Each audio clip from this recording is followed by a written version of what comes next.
अस्सलाम वालेकुम नाज़रीन, प्रोग्राम जी सेहत के साथ में आपको खुशामदीद कहते हैं। मैं हूं आपकी मेज़बान खतीजा राठौर। नाज़रीन, जैसे कि हम सब जानते हैं, गुज़रे दौर में माज़ी बईद में लोगों की उम्रें काफ़ी तवील हुआ करती थी और वो एक सेहतमंद और भरपूर ज़िंदगी जिया करते थे। उस वक्त जहाँ खालिस खुराकी भी थी तो लोगों का इलाज जो है वो हर्बल यानी नेचुरल चीज़ों से हुआ करता था।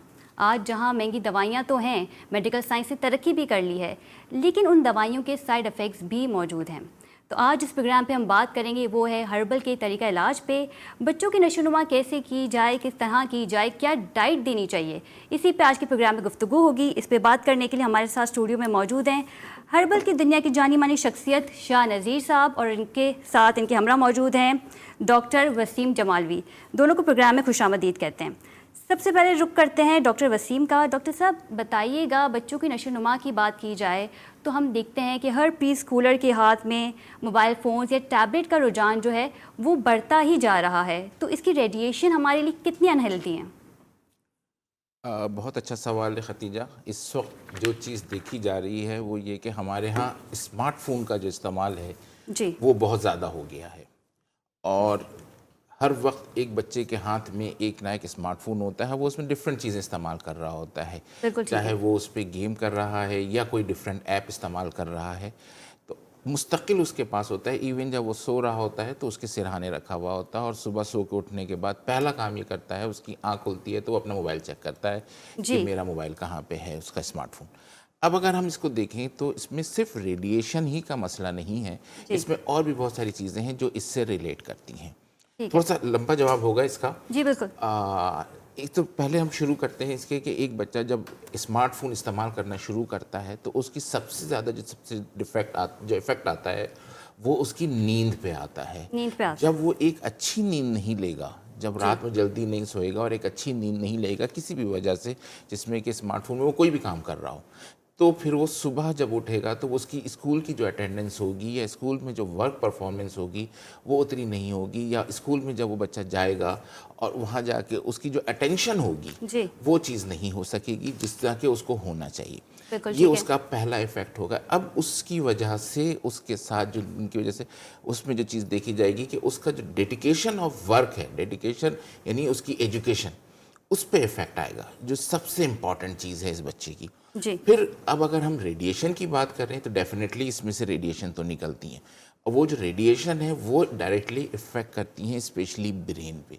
ब्रेन अब पे। जब ब्रेन पे इफेक्ट होता है तो वहाँ पे डिफरेंट जो एंजाइम्स होते हैं, हार्मोन्स होते हैं, जो कि वहाँ पे या न्यूरो रिसेप्टर्स होते हैं, उन पे इफेक्ट होता है, जिसकी वजह से मज़ीद उसमें जो है चेंजेस आती हैं उसके ब्रेन में, उसके वर्कलोड पे। उसकी वजह से वो मज़ीद डिप्रेशन की तरफ जाता है। जी, अब वो बच्चा इस वजह से डिप्रेशन में जाता है, कुछ बच्चे उसकी वजह से एंजाइटी में जाते हैं। ये दो चीज़ें होती हैं जो साथ साथ होती हैं, जो कि एक दूसरे के साथ चल रही होती हैं। अब इसके साथ अगर देखें तो हर चीज़ में वो बच्चा मोबाइल को जब वो टच कर रहा होता है तो उसकी अपनी जो थिंकिंग प्रोसेस है जी, वो कम हो जाती है। ठीक है। थिंकिंग प्रोसेस हर चीज़ पे वो फ़ौरन डालता है, किसी ऐप को यूज़ करता है, उसमें वो चीज़ डालता है, उससे जो रिज़ल्ट आता है वो उसको आगे कन्वे कर देता है। तो ठीक है। उसकी जो अपनी ब्रेन ग्रूमिंग है, जो चीज़ बढ़नी चाहिए वो नहीं हो पाती ठीक है। है। तो ये उसका सेकंड इफ़ेक्ट होता है। अब अगर आ जाए हम इसके साथ सेहत पे, तो जो कि मैंने आपको बताया कि इसमें डिप्रेशन भी होता है, इसमें एंजाइटी भी होती है। साथ में रात को स्पेशली हमारे शाह साहब भी बताएंगे इस बात को, जब एक बच्चा पूरी नींद, सुकून से नींद ले रहा होता है जी, तो उस नींद की वजह से उसका इम्यूनिटी प्रोसेस भी सोते हुए चल रहा होता है। उसकी एक प्रॉपर 7 से 8 घंटे की नींद होनी चाहिए, जी, जो चीज़ के उसकी कम होने लगती है, कम होने और इस लगती है। वजह से वो उसके इम्यूनिटी पे भी इफेक्ट होता है। अब अगर मज़ीद हम आगे बढ़ते हैं तो हम देखते हैं कि इसकी वजह से बच्चों की गर्दन मुस्तकिल झुकी हुई होती है। तो बिल्कुल जो ठीक है। पीछे हमारा वर्टिबल कॉलम है ये इस पे इफेक्ट होता है। मोबाइल के साथ साथ बच्चों के हाथ में टैबलेट्स भी होती हैं या वो कंप्यूटर पे बैठे हैं, तो उनका जो अपना पोस्चर होता है जी, वो भी थोड़ा सा कर्व जो होती है, वर्टिबल कॉलम की जो नेचुरल कर्व है उसमें डिफॉर्मिटी आती है। तो ठीक है। बैक पेन के चांसेस इन लोगों को बढ़ जाते हैं, ज़्यादा हो जाते हैं। ज़्यादा हो जाते हैं। जी, और आगे हम चलते हैं तो इसमें एक इसकी वजह से क्रॉनिक पेन आता है, जिसकी वजह से कि बच्चों को मुस्तकिल तकलीफ रहती है। एक चीज़ और हम देखते हैं, बड़ा कॉमनली हम देख रहे होते हैं, स्पेशली ख़ास तौर पे जब कोई बाइक वाला जा रहा होता है स्कूटर पे, नॉट फॉर चिल्ड्रन, टीनेजर में या उस ऊपर देखें तो वो यहाँ पे मोबाइल फंसाता है अपने कान को और शोल्डर को। बिल्कुल कॉमनली हम ये देखते हैं, ये ऐसा चीज़ हो रहा देखते होता हैं। है। तो ये नेचुरल पोजीशन है जिसमें कि वो कर रहा होता है। अब इसमें जो है उसकी नेक अगेन उसकी जो है लैटरल साइड पे जा रही होती है, या इस साइड पे या इस साइड पे, जो कि इन नेचुरल पोजीशन है। और एक सेकंड चीज़ जो इसमें आती है, that is increase chance of accident as well. तो हम इसमें इसको उधर से भी रिलेट कर सकते हैं। फिर मजीद हम आगे बढ़ते हैं तो हम देखते हैं कि बच्चे कान में जो है वो एयरपॉड लगाया हुआ है या हैंड फ्री लगाया हुआ है, उसकी वजह से मुस्तकिल जो उनको जो हेयरिंग, तो उसकी वजह से हेयरिंग प्रोसेस में प्रॉब्लम होती है। सो के उठते हैं जैसे ही, तो जब आंख पूरी तरह से खुली भी नहीं होती है तो सबसे पहले वो अपना मोबाइल ऑन करते हैं, जिसकी रोशनी उनकी पूरी आंख पे जाती है, जिससे कि उनके विजन पे भी इफेक्ट आ सकता है। तो ये एक लंबी स्टोरी है जिसको हम एक दूसरे से रिलेट कर सकते हैं जो जा रहे हैं। अब अगर हम आ जाए इसके साथ टीनेजर पे, तो टीनेजर को अगर हम देखते हैं तो टीनेजर का तो एक चीज़ तो मैंने बताया कि आपका जो है इसमें जो यूज़ होता है इस तरह का, तो उससे एक्सीडेंट के चांस होते हैं। या आप मार्केट में देखें तो मुस्तकिल बच्चों की गर्दन ऐसे होती है, जो थोड़े से बड़े होते हैं, उनके हाथ में मोबाइल होता है और वो चल रहे होते हैं, they can hit other person as well, किसी से टकरा सकते हैं। मुस्तकिल फ़ोन लगाने से फ़ोन की जो सरफेस है, उस सरफेस पे जो है वो पसीना जो आता है वो लगा रहता है, जिसमें कि जर्म्स के चांसेस हो जाते हैं, तो उससे आपको इन्फेक्शन भी हो सकता है। ठीक है। और आगे देखें हम तो इसकी वजह से स्किन एलर्जी के चांसेस चेहरे पे होने के चांसेस होते हैं, जो कि एक दूसरे से रिलेट कर रहा होता है। डॉक्टर साहब यहाँ पे एक सवाल करना चाहूँगी, जैसे कि आपने कहा यूजुअली हम भी देखते हैं हमारे माशरे में कि सो के उठ के सबसे पहले मोबाइल को देखना होता है, फिर उसे कंटिन्यूसली हम यूज़ कर रहे होते हैं, और फ़ोन जब हम सोते हैं तो अपने सिराने रख के सोते हैं, लेकिन इसकी भी कुछ रूल्स एंड रेगुलेशन बताए जाते हैं कि आप बिल्कुल ही फ़ोन को करीब रख के ना सोएं, चाहे आप इस्तेमाल कर भी रहे हों या ना कर रहे हों। डेफिनेटली ये बात बिल्कुल सही है, क्योंकि रेडिएशन तो उसमें से निकल रही है, निकल रही है, तो इसलिए आप जितना दूर रखेंगे अपने, क्योंकि हम देखें हम रखते हैं अपने सर के पास, तकिया के नीचे रख लेते हैं, तो उसमें से रेडिएशन तो निकल रही है, वो डेफिनेटली इफेक्ट तो दे रही है, तो इसलिए उसको जितना हम दूर रखेंगे उतना ज़्यादा बेहतर है। बिल्कुल ठीक है। शाह नज़ीर साहब की तरफ जाना चाहूँगी। शाह साहब, हम देखते हैं कि जो वालिदैन हैं वो ख़ासा परेशान रहते हैं अपनी बच्चों की डाइट को लेके, लेकिन आजकल के अगर नौजवान बच्चों की बात करें तो वो फास्ट फूड पे आके रह गए हैं, घर का खाना उन्हें पसंद नहीं आता, भूख नहीं लगती, तो इसकी क्या वजूहत हैं?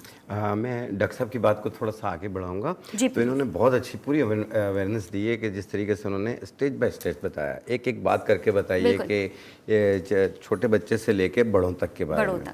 तो इसी तरीके से मैं सिर्फ इतना कह सकता हूं कि जितने भी लोग अपने बच्चों को टैबलेट्स वगैरह या कोई भी चीज़ इलेक्ट्रॉनिक में दे रहे होते हैं, तो उसमें ये है कि जिस तरह सर्वाइकल पेन होता है ना, इस तरह इनका माइग्रेन पेन भी बनना शुरू हो जाता है। और दूसरा, इनको भूलने की शिकायत हो जाती है क्योंकि नींद पूरी नहीं हो रही होती है। और तीसरी चीज़, भूख कम हो जाती है। जब भूख कम हो जाएगी, डाइट प्रॉपर तरीके से नहीं मिलेगी, तो उनकी ग्रोथ में प्रॉब्लम होनी शुरू हो जाएगी, क्योंकि हाइट भी रुक रही होगी। और दूसरा ये कि वेट गेन हो रहा होगा, उसमें हार्मोन्स चेंजेस भी आ रही हैं। Hormone changes. शाह साहब, यहीं से कंटिन्यू करूंगी, कॉलर मौजूद हैं जी। अस्सलाम वालेकुम, कौन बात कर रहा है, कहाँ से? हेलो, अस्सलाम वालेकुम जी। जी अस्सलाम वालेकुम। ये मेरी बहन, आपने ये नंबर दिया हुआ है डॉक्टर साहब का, ये मेरे ना जिस्म पे ना खारिश होती है। अच्छा, वॉल्यूम का कुछ इशू आ रहा है? आवाज बाकी ये मेरे ना मेरी बहन, जो मुझे ना ये गर्दन पे ये दर्द होती है और जिस्म पे खारिश होती है, बड़ी जिस्म गर्म हो जाता है। ठीक है, तो ये मैं डॉक्टर से पूछना चाहता हूँ कि मुझे ये बताइए मैं कौन सी दवा लूँ। एज कितनी है आपकी? शुगर भी पूछ लें। 45। डायबिटिक तो नहीं है? नहीं बाजी, मुझे ना जिस्म गर्म हो जाता है, खारिश होती है। ठीक है, बहुत शुक्रिया। मेरा ये शाह साहब, जिस तरीके से अभी इन्होंने कॉल करके बताया कि इनकी बॉडी हीट कर जाती है, गर्म हो जाती है, इसमें ये होता है कि अक्सर औकात इसमें तेज़ाबियत भी रहती है बाज़ लोगों को। ठीक है। और इसमें यह है कि खून की हिद्दत या तो कॉन्स्टिपेशन की वजह से हो रही होती है, या तो उनके ब्लड में कोई इन्फेक्शन वगैरह हो। तो मैं यही कहूँगा कि अपने मौलिज का मशवरा जारी रखिएगा। दूसरी चीज़, एक बूटी आती है शात्रा के नाम से, शात्रा बूटी, वो 1 चम्मच 1 गिलास पानी में रात को भिगो दें और सुबह निहार पेट छान के पी लें। 1 टाइम रोज़ाना पीना। इसमें यह कि जो बॉडी हीट कर रही होती है और एलर्जी महसूस हो रही होती है, ये उसको ख़त्म करेगी। अभी इन्होंने कहा कि गर्दन में दर्द होता है जी, कंधे के पीछे। ऐसे पेशेंट को लेटते बैठते चक्कर भी महसूस होते हैं, जो कि सर्वाइकल की अलामत होती हैं। तो उस सूरत में आपने 2 बूटियाँ लेनी हैं। एक लेनी है सफ़ेद मूसली, इसका वज़न लेना है 50 ग्राम, और सूरजजान शीरी 20 ग्राम। इनको मिला के पाउडर बनाएं, आधी चम्मच सुबह, आधी चम्मच शाम, 1 कप दूध या पानी के साथ लें। लेकिन अपने मॉलिज का भी मशवरा जारी रखिएगा, क्योंकि आपके साथ और भी कोई कॉम्प्लिकेशंस भी हो सकती हैं, जिसकी वजह से ये गर्दन में दर्द हो रहा होता है, लेकिन ये उस दर्द को रिलीफ दे देगी। रिलीफ दे सकता है। एक और कॉलर मौजूद हैं जी। अस्सलाम वालेकुम, कौन बात कर रहा है, कहाँ से? अस्सलाम वालेकुम, मैं सलमा बात कर रही हूँ कराची से। जी सलमा, सवाल कीजिए। हाँ जी, मुझे डॉक्टर वसीम साहब से ये पूछना था कि ये इलेक्ट्रिक डिवाइसेस जो हैं, अगर प्रेग्नेंट वुमेन्स हैं तो अगर उनके फीटस पे क्या इफेक्ट होता है मोबाइल के यूज से, या इससे ना फीटस जो बच्चा ग्रो कर रहा है वहाँ के पेट में, उससे क्या इफेक्ट होता है? ठीक है, ठीक है जी। जी, बहुत अच्छा सवाल है आपका कि इलेक्ट्रिक डिवाइसेस अगर प्रेग्नेंट वुमेन यूज़ कर रही है, अब तक जो डिफरेंट स्टडीज़ हैं जो साबित कर रही हैं कि अभी तक तो ऐसा डायरेक्टली इफ़ेक्ट फीटस पे नहीं है, क्योंकि इसका इस्तेमाल जो होता है वो फेस के करीब होता है और रेडिएशन उस तरफ से ज़्यादा होती है। लेकिन डेफिनेटली इस पे स्टडीज़ चल रही हैं और वक्त के साथ साथ हमें मज़ीद पता चलेगा कि उस तरफ भी क्या इफ़ेक्ट आ रहा है। अभी तक कोई स्ट्रेट फॉरवर्ड हम नहीं बता सकते कि इसमें जो है फीटस पे कितना इफेक्ट आता है। ठीक है जी, इफेक्ट अभी तक स्ट्रेट फॉरवर्ड बताया नहीं गया है। शाह साहब की तरफ जाना चाहूँगी। लेकिन यहाँ पे मैं अपनी बहन के लिए एक मशवरा ज़रूर दूंगा कि ऐसे मौक़े पे आप किसी किस्म का कोई भी टोटका इस्तेमाल ना किया करें प्रेगनेंसी की सूरत में। ठीक है। क्योंकि इसके और भी कॉम्प्लिकेशंस होते हैं, जो कि अक्सर लोग कहते हैं कि जी बच्चों के जैसे कान कटे हुए, नाक कटे हुए पैदा होते हैं, वो इसी वजह से होते हैं कि मुख्तलिफ़ किस्म की मेडिकेशंस यूज़ करने से। और जिस तरह अभी आपने सवाल किया कि कोई इलेक्ट्रिक चीज़ इस्तेमाल कर रहे हो, तो प्लीज़ आप अपने जो लेडी कंसल्टेंट है, आप उसके मशवरे के बगैर कोई भी चीज़ उनसे ज़रूर मशवरा कीजिए। बिल्कुल ठीक है। शाह साहब, उसी गुफ्तगू को कंटिन्यू करूँगी कि वालिदैन खासा परेशान रहते हैं और बच्चे प्रॉपर खाना नहीं खाते, घर का भूख नहीं लगती, तो इसकी क्या वजूहत हैं? देखिए, इसकी वजूहत यही है कि या तो वो टैबलेट के साथ खेल रहे होते हैं, या तो उनका जो बाहर खेल कूद का निज़ाम है वो कुछ ज़्यादा है, घर पे कम है। ठीक है। और बाहर की चीज़ें ज़्यादा खा रहे होते हैं, जो कि गैर हाइजेनिक्स होती हैं। बिल्कुल ठीक तो है। इसलिए आप बाहर की चीज़ें इस्तेमाल ना करें, क्योंकि बाहर आप कोई भी चीज़ खरीदेंगे तो उसके अंदर जो चीज़ें इस्तेमाल होंगी वो इंतहाई सस्ती होंगी। ठीक जो है। आपके घर पे इस्तेमाल होंगी वो साफ़ सुथरी होंगी और 2 पैसे ज़्यादा दे के आप लेकर आते हैं। तो आप घर की चीज़ें इस्तेमाल कराएं, और साथ में ये है कि कोशिश करें चिकन का इस्तेमाल ना करें, आप उसकी जगह मटन का इस्तेमाल करें, और सब्जियों का इस्तेमाल ज़्यादा करें, जिस तरह टिंडा, तुरई, लौकी, शलजम, क्योंकि मिनरल्स का ख़जाना है ये। भिंडी खाया करें, भिंडी में भी बहुत सारे मिनरल्स पाए जाते हैं। और लौकी के इस्तेमाल से ये है कि दिमाग भी तेज़ होगा और बॉडी की इम्यूनिटी भी अच्छी हो जाएगी। शाह साहब, इसकी भी तो कुछ वजूहत बताई जाती हैं कि बच्चों को भूख नहीं लग रही है, वो कुछ भी खा रहे हैं तो उनका वेट पुट ऑन नहीं हो रहा है, सेहत नहीं बढ़ रही है, इसकी भी तो एक सर्टेन वजूहत है। देखिए, सर्टेन वजूहत मैंने बता दी हैं कि बाहर की चीज़ें ना खाएंगे। और दूसरी चीज़ ये है कि इसमें कुछ कॉम्प्लिकेशंस आ जाती हैं, जिसमें ये है कि उनकी ग्रोथ रुक रही होती है। जिस तरीके से अभी काफ़ी चीज़ें, जैसे अभी डॉक्टर साहब ने भी कहा कि आप टैबलेट भी इस्तेमाल करें, मोबाइल भी इस्तेमाल करें, ज़ाहिर बात है ध्यान आपका बटा हुआ है। आपका ध्यान कहीं जहाँ पे जाएगा आप वही सोचेंगे। आप खाना भी एक हाथ से खा रहे होंगे और मोबाइल पे काम भी कर रहे होंगे, ऐसा थोड़ी होगा। थोड़ी सी मेहनत करें, अपने बच्चों पे तवज्जो दें आप लोग। और दूसरा ये है कि जिस तरह मैंने सब्जियों का कहा, अभी मैं एक चीज़ बनाकर दिखाऊंगा, उसमें यह है कि आप माएँ जो बच्चों के पीछे ले लेके भाग रही होती हैं, ये छोड़ देंगी, बच्चे खुद पीछे आएंगे कि मुझे खाना। स्पेशल टोटका जो हम बताने वाले हैं। जी हाँ, एक बहुत अच्छी चीज़ मैं बनाकर दिखाऊंगा। उसमें यह है कि उसमें विटामिन ए भी है, कैल्शियम भी है, सब कुछ है, लेकिन टोटल नेचुरल चीज़ों में। आपको भूख भी लगेगी, आपकी बॉडी के लिए भी बेहतर है, आपकी नशोनुमा के लिए भी बेहतर है, आपकी आंखों के लिए भी बेहतर है। ठीक है। तो ये एक मल्टीपल चीज़ का एक ही इशू, यानी इतने अमराज की एक ही चीज़ बनाऊंगा मैं, आप देखिएगा उसमें हमें हर फ़ायदे जो है वो मैसर हो सकते हैं। डॉक्टर वसीम की जानिब जाऊंगी।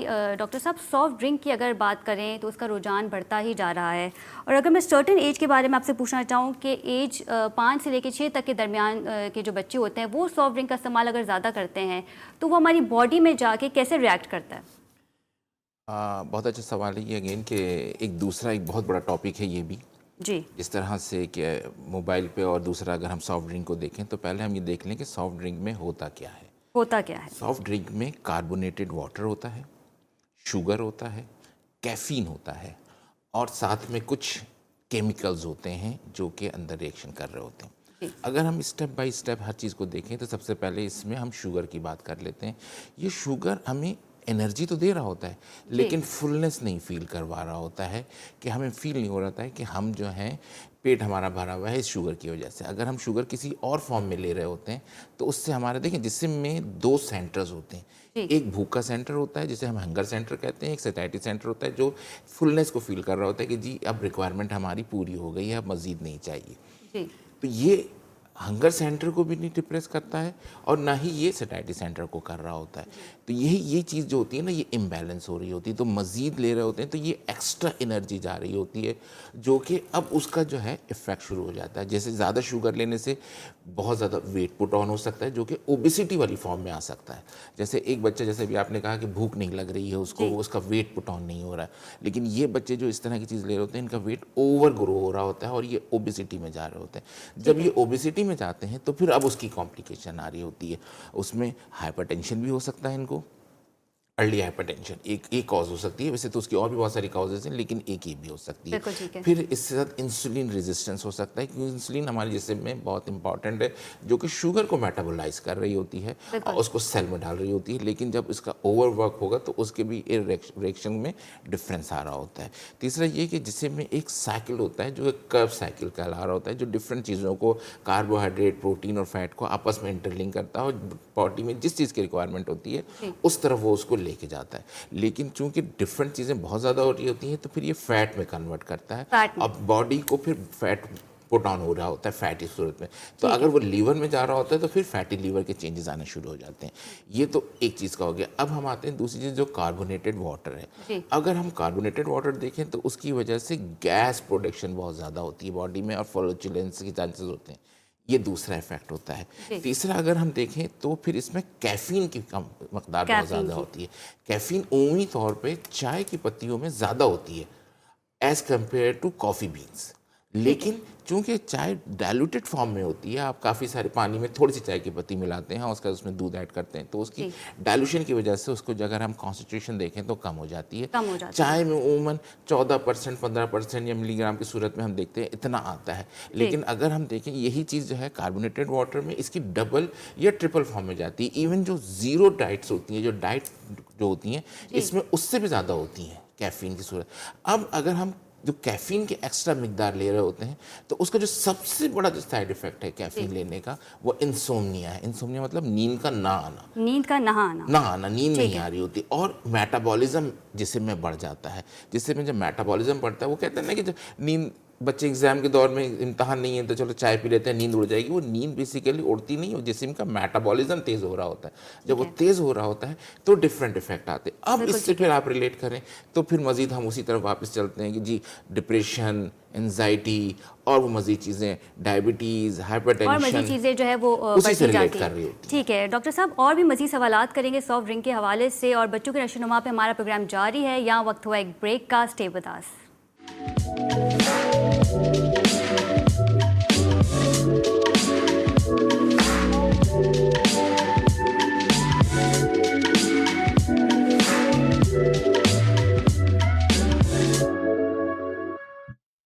जी नाजरीन, welcome back from the break. बच्चों की नशोनुमा और इनकी डाइट के हवाले से प्रोग्राम जारी है और ब्रेक पे जाने से पहले शाह नज़ीर साहब ने हमें बताया था कि कुछ ऐसी नेचुरल इंग्रेडिएंट्स हैं जो स्टूडियो में लाके वो हमें दिखाएंगी और बनाएंगे कि जो वालिदैन अपनी बच्चों की डाइट को लेकर खासा परेशान रहते हैं वो इन चीज़ों को इस्तेमाल करके अपने बच्चों की सेहत को बेहतर बना सकते हैं।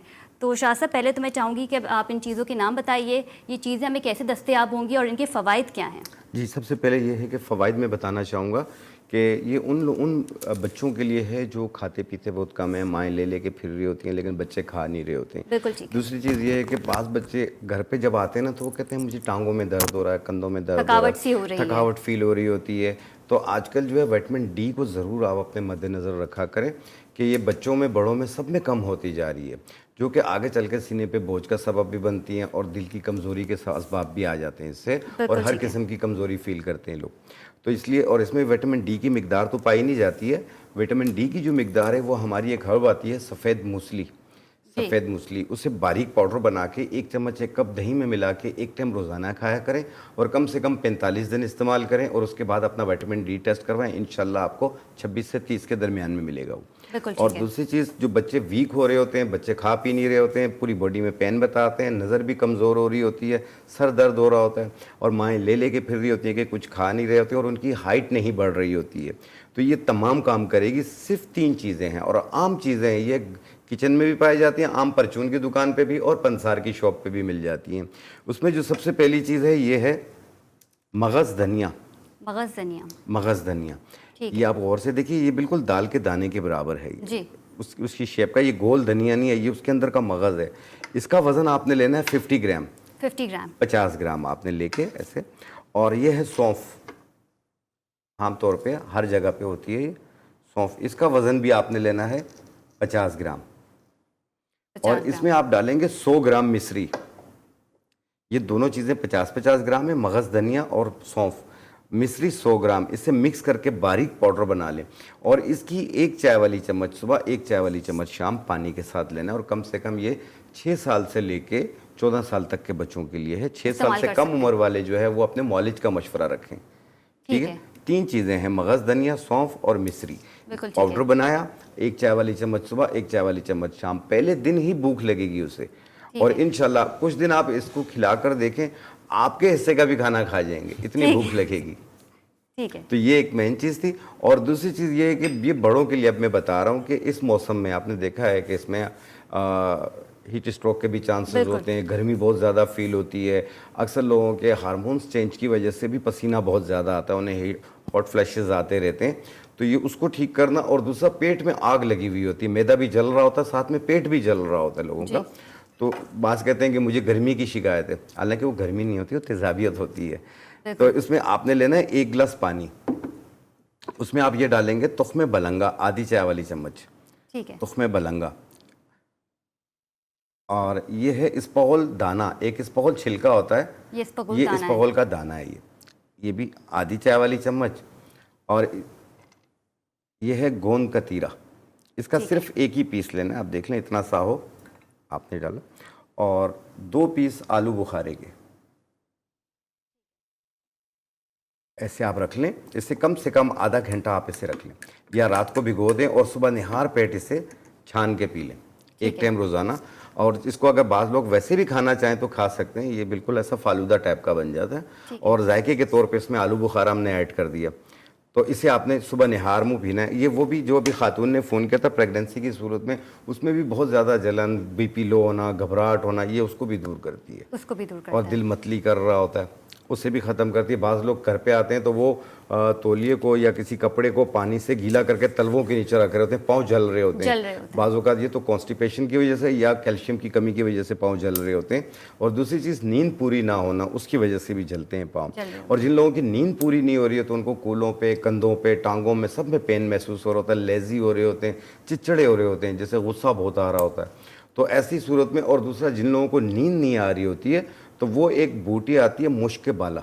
ठीक है। मुश्क बाला, इसे साफ़ करके पाउडर बनाएं, 1 चाय वाली चम्मच 1 टाइम रोज़ाना पानी के साथ लें। इससे आपको जब नींद आएगी तो पुरसकून आएगी और जब सुबह उठेंगे तो लेजीनेस नहीं होगी, क्योंकि स्लीपिंग पिल्स खाने की वजह से ना सुबह उठते हैं तो ऐसे कांपते हैं लोग और बहुत सुस्त हो रहे होते हैं, कुछ भी अच्छा नहीं लग रहा होता, दिल चाहता है लेटा रहूं लेकिन फिर भी नींद नहीं आ रही, पेट भी पुट ऑन हो रहा होता है, उसके भी साइड इफेक्ट्स होते हैं, और ये सारी चीज़ें सामने आ रही होती हैं। तो ऐसी सूरत में आप मुश्क बाला जब आप इस्तेमाल करेंगे तो इंशाल्लाह आपको नींद अच्छी आएगी। अगर एंजाइटी और डिप्रेशन, टेंशन बहुत ज़्यादा हो रही हो, आप एक बात की 4 बातें निकाल रहे हो, दिमाग बहुत ज़्यादा चल रहा हो आपका, तो ऐसी सूरत में एक ये ड्राई फ्रूट वालों से भी मिलेगी और पंसार से भी मिलती है मगज़ फिंदक। ये एंजाइटी की बहुत बेहतरीन चीज़ है मगज़ फिंदक। इसे पाउडर बनाएं और इसकी 1 चाय वाली चम्मच सुबह, 1 चाय वाली चम्मच शाम को लें और ये कम से कम 2 महीने इस्तेमाल करें।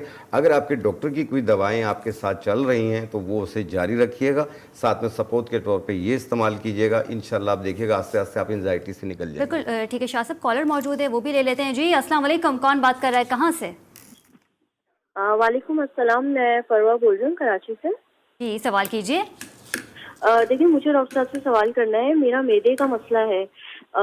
मेरा मतलब 18 साल हो गए होंगे 2000 से पहले, 1 साल पहले, मतलब 2000 मेरा पित्ते का ऑपरेशन हुआ था। ठीक है। उसके बाद जो है मैं अब जो जाके है 2 साल से मुझे मैदे में प्रॉब्लम शुरू हो गई है। पिछले साल मैंने टेस्ट करवाया था तो डॉक्टर साहब ने बोला था कि आपके मैदे में बैक्टीरियाज हैं, मगर अभी वो एक्टिव नहीं हुए। ठीक जो है। बैक्टीरिया है ना वो एक्टिव नहीं हुए, मगर फिर भी मेरी सांस रुकती थी। रात में सोए पड़े आंख खुल जाती थी, दिल की धड़कन तेज हो जाती है और सांस फूल जाती है, सांस रुक जाती है। तो उसके लिए मैं पूछना चाह रही हूँ, मतलब जलन होती है ज़ाहिर है सीने में। ये जो सांस की प्रॉब्लम हो रही है ना मैदे की वजह से, ठीक है। सांस रुकना और घबराहट होती है, बिल्कुल ठीक तो है। ये मैं पूछना चाह रही थी। और दूसरा मैदे के इलाज के लिए ना, कि मैदे के लिए क्या चीज़, क्योंकि मेरा पित्ता भी नहीं है, तो उसके लिए भी मुझे अच्छे से ये रेमेडी बता दें। बिल्कुल ठीक है, बहुत शुक्रिया आपकी कॉल का। शाह साहब से जवाब चाहूँगी इस चीज़ का। देखिए, जो इन्होंने बताया एच पैलोरी एक्टिव होना, एच पैलोरी जब एक्टिव होता है तो उसमें बहुत ज़्यादा बेचैनी रहती है, घबराहट रहती है, और सोते सोते धड़कन तेज़ हो जाती है। बाज़ लोग खाना खा रहे होते हैं, खाने के दौरान उनको धड़कन तेज़ हो जाती है। वो ये समझ रहे हैं कि मेरे को मैदे की वजह से मेरे दिल में प्रॉब्लम हो रही पड़ी है। वो दिल में नहीं, मैदे की वजह से जब गैसेस बनती हैं वो तेज़ाबियत बनती है, वो दिल की तरफ जाती है, दिल हिलने लग जाता है। इसके अलावा घबराहट, बेचैनी रहती है, आधी रात को उठ जाते हैं कि जैसे मुझे कुछ हो गया है। मुझे कुछ हो गया। जी हाँ, तो ऐसी सूरत में एक हमारी बूटी आती है रेवंत खताई।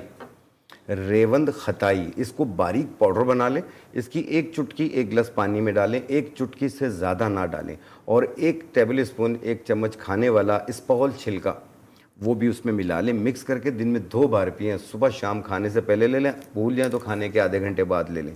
ठीक है। और ये कुछ अरसा यानी कम से कम 2 महीने यूज़ करें आप। उसके बाद आप अपना एच पैलोरी टेस्ट करवाएं, इंशाल्लाह एक तो वो नेगेटिव मिलेगा। इसके अलावा अगर मैदे में, छोटी आंत में, बड़ी आंत में अल्सर का सबब ये बन रहा हो, ये उससे भी ठीक करेगी। और साथ में ये जो घबराहट रहती है, धड़कन तेज़ हो जाती है, ये भी ख़त्म होनी शुरू हो जाएगी। ये भी ख़त्म हो जाती है। We have another caller with us. जी अस्सलाम वालेकुम, कौन बात कर रहा है, कहाँ से? आमिर बात कर रहा हूँ सर, जुबली से। जी सवाल कीजिए। मैडम, मुझे ये पूछना था कि मैं कुछ दिन से जैतून का तेल इस्तेमाल कर रहा था, जिसकी वजह से मेरे मैदे में बहुत गर्मी हो गई थी और उसकी वजह से बड़ी परेशानी हो रही थी मैदे में। अब वो डॉक्टर साहब ने जो मुझे दवाएं दी, वो उससे मैदे का मसला तो हल हो जाता है, लेकिन ये कि थोड़ा सा मुझे थोड़ा मतलब दवा खाता हूँ तो ठीक रहता हूँ, दवा छोड़ दूँ तो फिर दोबारा मैदे में तकलीफ शुरू हो जाती है। उसके बावजूद ये दवाई इतनी गर्म है कि बहुत मतलब नुकसान लगता है होगा। तो बेहतर ये कि हकीम साहब कोई चीज एडवाइस कर देंगे, ये सब नॉर्मल हो जाए, डाइजेशन। जी बिल्कुल ठीक है शाह साहब। जी बिल्कुल, जिस तरीके से अभी मैंने एक रेवन खताई और इस्पगोल का मैंने मशवरा दिया है, अभी एक चीज़ मैंने ये ड्रिंक बनाकर दिखाई है। ठीक है, इसमें हमने डाला तुख्मे बलंगा, इस्पगोल दाना और गोंद कतीरा और आलू बुखारा। हमने ये पानी में भिगोया और इसके 15-20 मिनट के बाद या आधे घंटे बाद इसे शेक करके आप पी लें। आप देखिएगा ये फ़र्क आपको पहले ही 20 मिनट में देगी। आपकी तेज़ाबियत भी दूर हो जाएगी, मैदे की जलन भी दूर हो जाएगी, पेट की जलन भी दूर हो जाएगी और आप बेहतर होना शुरू हो जाएंगे। लेकिन ये कुछ अर्सा यूज़ कर लें, जब ठीक हो जाए इसे छोड़ दें। इसे हर तबके का इंसान इस्तेमाल कर सकता है। हाई बीपी का पेशेंट भी ले सकता है और इससे डायबिटिक पेशेंट भी ले सकता है। इसमें कोई मीठा नहीं। अच्छा शाह साहब, इसकी ड्यूरेशन क्या है, कितनी देर तक हमें इसको इस्तेमाल करना चाहिए? 1 मंथ या कंटिन्यू कितना करना चाहिए? कम से कम 20 दिन या 1 महीना कर लें, बहुत है। ठीक है, और इसमें कोई एज फैक्टर नहीं है? ठीक हो जाते हैं, कोई एज फैक्टर नहीं है? नहीं, इसका एज फैक्टर नहीं है, क्योंकि टोटल ये आम ग़िज़ाएं हैं। ये आम ग़िज़ाएं हैं, मतलब बच्चे भी इस्तेमाल कर सकते हैं, बड़े भी इस्तेमाल कर सकते हैं। हैं। इसमें आप अपना कोई सा भी लाल मशरूब भी मिला सकते हैं जो आपको पसंद हो। ठीक है जी, कॉलर मौजूद है। अस्सलाम वालेकुम, कौन बात कर रहा है, कहाँ से? हेलो जी अस्सलाम वालेकुम। जी वालेकुम सलाम, नाम बताइए, सवाल कीजिए। जी फरा बात कर रही हूँ। जी फरा, सवाल कीजिए। जी डॉक्टर साहब से मुझे ये कहना है ना कि मेरी ना तबीयत बहुत खराब रहती है, शुगर भी मुझे है, ब्लड प्रेशर भी, और ना ये मेरे उल्टे बाजू में तकलीफ शुरू हो गई, लेकिन अभी खत्म ही नहीं हो रही। मैंने इतने डॉक्टरों को दिखाया, दवाई भी ली, लेकिन फर्क नहीं आ रहा। ठीक है, इसके अलावा कोई और? वजन भी मेरा बहुत ज्यादा है। वेट आपका कहीं ज्यादा है? जी वेट आपका कहीं ज्यादा है? जी वेट ज्यादा है, 105 kg। ठीक है, इसके अलावा कोई और डिजीज, कोई और सिम्टम्स? बस ये जिस्म फूला हुआ, बाजू भी बहुत ज्यादा फूले हुए हैं, जिस्म डायबिटिक तो नहीं है? सही नहीं हो रहा। जी डायबिटिक तो नहीं है आप? डायबिटिक हूँ। ठीक है, बिल्कुल ठीक है। डॉक्टर वसीम से इसका जवाब देना चाहूँगी। देखिए, आपके साथ दो बड़े मसले हैं। एक तो शुगर का मसला भी है आपको, और साथ में आपको ब्लड प्रेशर का भी है, जिसकी आप रेगुलर यकीनन दवाई ले रही होंगी अपने नॉलेज की उससे। साथ में जो आपका जिस्म फूल रहा है, तो ये इन दोनों से जो बीमारी रिलेट कर रही होती है, एक वो थायराइड की भी होती है, जिसमें कि हाइपोथायराइड हो जाता है, और हाइपोथायराइड की वजह से भी वज़न बढ़ना शुरू हो जाता है। जब वो वज़न बढ़ता है तो उस जो हाइपोथायराइड है उसके और भी इफेक्ट आ रहे होते हैं, जिसमें से एक बोन पे भी इफेक्ट आ रहा होता है, जिसकी वजह से पूरे बोन पेन हो रहा होता है। और स्पेशली अगर आपको लेफ़्ट साइड पे हो रहा है और उसकी आप दवाई ले रही हैं, तो मे बी ये जो है सिर्फ आपका जो है बोनी प्रॉब्लम हो और आप पेन किलर वगैरह लेंगी तो ये सेट हो जाएगा। लेकिन साथ में आपको फर्दर टेस्ट करवाने होंगे, क्योंकि आप हाइपरटेंशन की मरीज़ भी हैं, जो ब्लड प्रेशर जो है तो वो भी जो है थोड़ा सा कार्डियक इफेक्ट भी कर रहा होता है, तो उसको भी नज़रअंदाज नहीं कर सकते हैं, उसको भी आपको नज़र में रखना पड़ेगा। तो इसलिए आपका अपने मॉलिज के पास रेगुलर जाना और मुख्तलिफ। अच्छा डॉक्टर साहब, डायबिटिक होना फिर उसके बाद वेट गेन होना, ये भी काफ़ी कॉमनली देखा जाता है। जी, ये असल में ये रिलेट कर रहा होता है। डायबिटीज़ जो है वो जो ओबीस पेशेंट होते हैं उनके चांसेस ज़्यादा होते हैं, और जब वो डायबिटिक होते हैं तो उनका वेट तो कम हो रहा होता है, लेकिन डाइट अगर वो प्रॉपर रखें और अपनी लाइफ स्टाइल को चेंज करें तो फिर उसमें जो है उसका इफेक्ट आ रहा होता है। शुरू में इनिशियली देखिए, डायबिटीज़ वाले पेशेंट को हम एंटी डायबिटिक ट्रीटमेंट नहीं शुरू कर रहे होते हैं, पहले हम उनकी सिर्फ डाइट कंट्रोल कर रहे होते हैं, और उनको साथ में जो है हम उनका लाइफ स्टाइल को चेंज करवा रहे होते हैं कि खाना किस तरह से खाना है, कितना खाना है, किस वक्त खाना है, और उसको जो है कितना देर पहले सोने से लेना है। अगर आप खाना खाते ही सो जाएंगे तो ये भी जो है इफेक्ट करेगा आपको कि वेट गेन करवाता है। खाने के बाद वॉक करना, ये कुछ थोड़ी ऐसी देर वॉक एक्टिविटी। करें या थोड़ी देर जागें, आप कम से कम 2 घंटा आप पहले खाना खाएं सोने से, और उसके बाद उमूमन आजकल क्या होता है कि लोग खाते हैं और बिस्तर पे ही फ़ौरन सोने की कोशिश करते हैं, तो इसकी वजह से भी वेट पुट ऑन होता है। तो इस चीज़ को भी देखना होगा, तो लाइफ स्टाइल को चेंज करना होगा, साथ में जो है जो ट्रीटमेंट आप ले रही हैं उसको आप देखते रहें। जी बिल्कुल ठीक है। चाइल्ड डेवलपमेंट पे हमारा प्रोग्राम जारी है, ब्रेक का कहा जा रहा है, एक ब्रेक लेंगे, स्टे विद अस।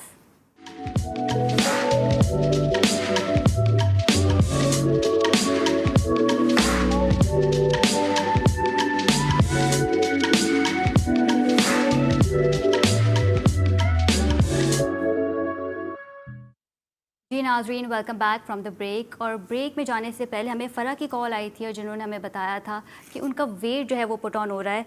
तो शाह साहब से जानना चाहूँगी, शाह साहब उनका वेट पुट ऑन हो रहा है, तो हर्बल तरीके से कुछ ऐसी जड़ी बूटियाँ हैं जो वो इस्तेमाल कर सकें? नहीं, डॉक्टर साहब ने बहुत अच्छी बात बताई कि थायराइड ग्लैंड्स को मद्देनज़र ज़रूर रखना चाहिए।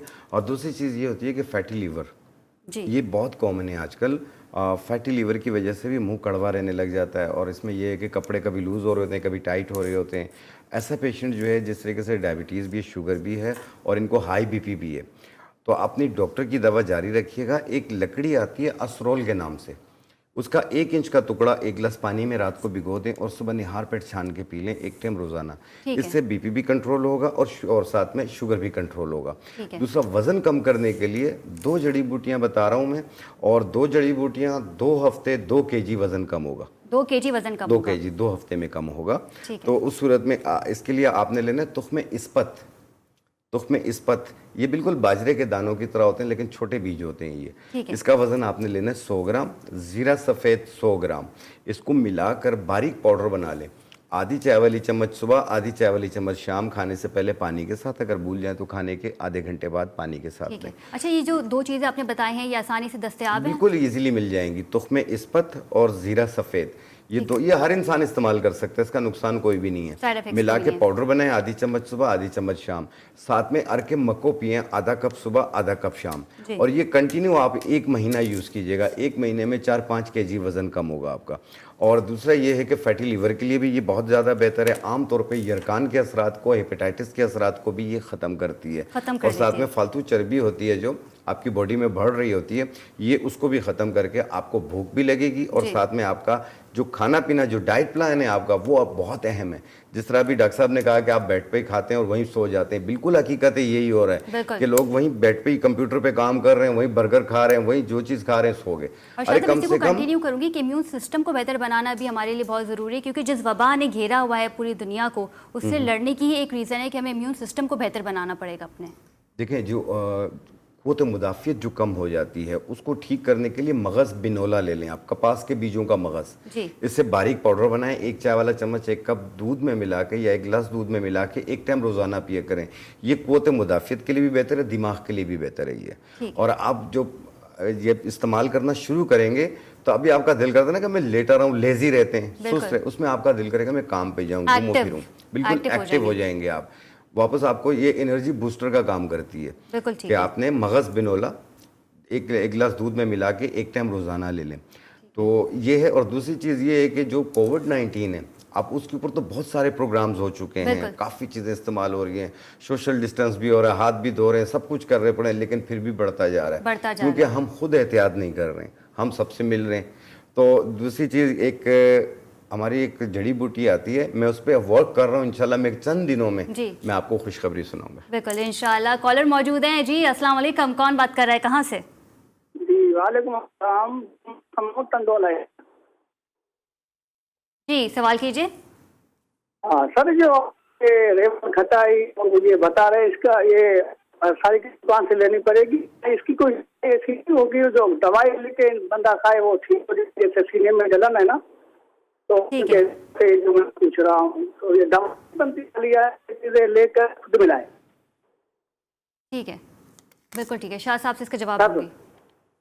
अच्छा, एक रेवन खताई का तो मुझे समझ में आ गया, जी, वो कह रहे सीने में जलन है तो उसके लिए। हाँ, तो ये उसी के लिए मैंने बताया, मैदे में जलन होती है, सीने में जलन होती है, तेजाबियत होती है, और साथ में एच पैलोरी का जो बैक्टीरिया है वो एक्टिव हुआ होता है, तो उसको ठीक करने के लिए रेवन खताई, ये एक लकड़ी होती है, पंसारी की दुकान से मिलेगी आपको, ये आप एक 20 रुपए का ले लें, काफ़ी मिल जाती है। इसको पाउडर बनाया, इसकी 1 चुटकी 1 गिलास पानी में डालें और 1 चम्मच स्पोल छिलका भी उसी पानी में मिलाकर दिन में 2 बार पिएं, चाहे वो खाने से पहले ले लें या बाद में ले लें। बिल्कुल ठीक है। We have another caller with us. जी अस्सलाम वालेकुम, कौन बात कर रहा है, कहाँ से? वालेकुम अस्सलाम, जहांगीर बात कर रहा हूँ कराची से। जी, सवाल कीजिए। मेरे अक्सर 1 मंथ में या 1 बार या 2 बार मुंह में छाले निकलते हैं, मतलब मुंह में काफ़ी बहुत छाले निकलते हैं, तो मैं काफ़ी परेशान हूँ इस हवाले से। और मतलब मैदे का प्रॉब्लम कोई कह रहा है, कोई किस बात पर, लेकिन छाले अक्सर मुझे ज़बान पे मुंह में कहीं ना कहीं निकलते हैं, तो इसका मुझे कोई हल बता दें। ठीक है, डॉक्टर वसीम से इसका जवाब चाहूँगी। देखिए, मुंह में जो छाले निकलते हैं, इसकी जो वजह होती है, एक्चुअली ये फंगल इन्फेक्शन होता है, जो कि मुंह में छालों की फॉर्म में ज़्यादा आ रहा होता है। ये बेसिकली बिल्कुल सही आपको कोई बता रहा है कि रिलेट करता है पेट से, क्योंकि पेट में नॉर्मली हमारे फ्रेंडली बैक्टीरियाज भी मौजूद होते हैं, जिस पे कि आजकल बहुत काम हो रहा है, जो कि प्रोबायोटिक एंड प्रीबायोटिक के फॉर्म में है, जिसका जो सबसे अच्छा इलाज है, जिसको कि शाह साहब भी मेरे ख्याल में बताएंगे, उसमें कि दही का इस्तेमाल अगर आप रखते हैं और आप हाजमे को अच्छा रखते हैं, तो फिर ये छाले होने के चांसेस बहुत कम हो जाते हैं, क्योंकि फिर पेट के जो नॉर्मल बैक्टीरियाज हैं, जो आपके फ्रेंडली बैक्टीरियाज हैं, और जो कि पैथोजेनिक बैक्टीरियाज हैं, इनमें अगर डिसोसिएशन हो जाए, यानी अगर दोनों इक्वल चल रहे हैं, तो आपका फ्रेंडली बैक्टीरियाज उसको मार के रखता है, तो इस तरह की अलामत नहीं होती हैं। तो अगर हाजमा आपका सही रहता है, पेट आपका सही चल रहा है, तो उसमें बेहतर चीज़ जो है, सबसे अच्छी चीज़ है, वो दही का इस्तेमाल है। उसको आप रेगुलर रखें तो इसकी चीज़ें अलामत कम हो जाएंगी। बिल्कुल ठीक है, यही सवाल मैं करना चाहूँगी शाह साहब से कि कुछ ऐसे इंग्रेडिएंट्स हैं जो हम इस्तेमाल कर सकते हैं, जो हमारे घरों में मौजूद हैं। तरीके से अभी डॉक्टर साहब ने कहा कि दही का इस्तेमाल करें, ठंडी चीज़ों का इस्तेमाल करें,